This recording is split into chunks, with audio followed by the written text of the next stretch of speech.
नमस्कार, आपका स्वागत है देश परदेश संवाद चैनल में।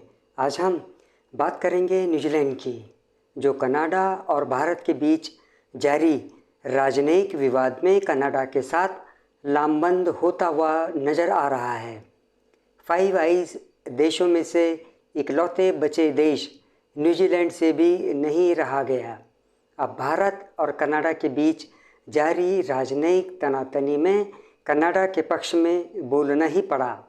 एक बयान में न्यूजीलैंड के विदेश मंत्रालय ने कहा कि अब ज़्यादा से ज़्यादा कूटनीति करने का समय आ चुका है।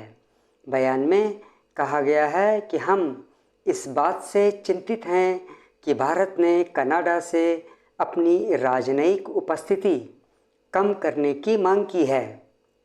इसके कारण बड़ी संख्या में कनाडाई राजनयिक भारत से चले गए हैं। अब लगता है कि कुछ भी कम नहीं बल्कि अधिक कूटनीति की ज़रूरत है। अपने बयान में न्यूजीलैंड के विदेश विभाग ने आगे कहा कि हम उम्मीद करते हैं कि सभी देश राजनयिक संबंधों पर 1961 की वियना संधि के तहत अपने दायित्वों को बरकरार रखेंगे, जिसमें मान्यता प्राप्त कर्मचारियों के विशेषाधिकार और प्रतिरक्षा भी शामिल है।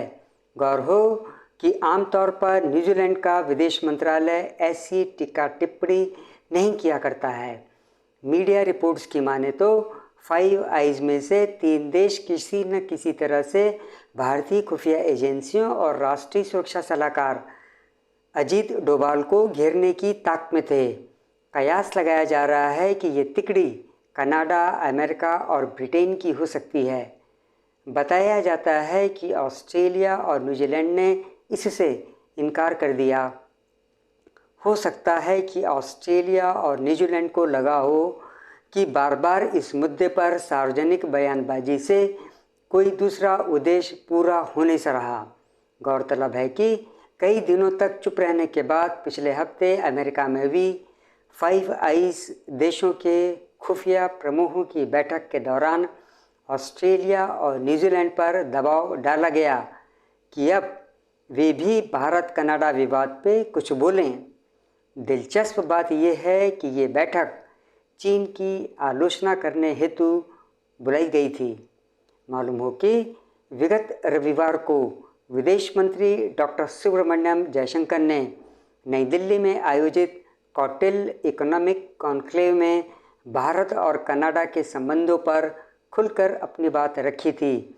डॉक्टर जयशंकर ने कहा कि हमारे मामले में हमने समानता लागू की क्योंकि कनाडाई कर्मचारियों के लगातार हस्तक्षेप करते रहने से हम चिंतित थे। हमने इस पर बहुत कुछ सार्वजनिक नहीं किया है।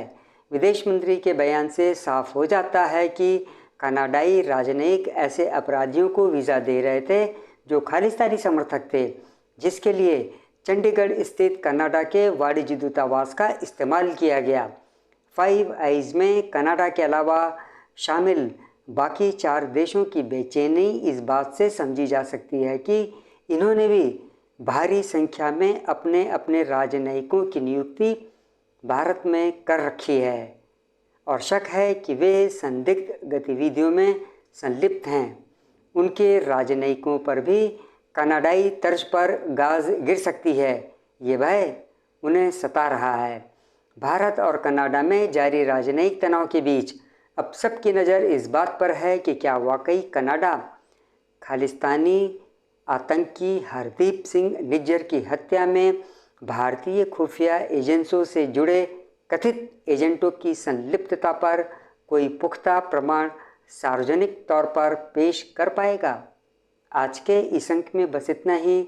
आपसे अनुरोध है कि आप मेरे इस चैनल से जुड़े रहिए और इसे सब्सक्राइब भी कर लीजिए। जय हिंद।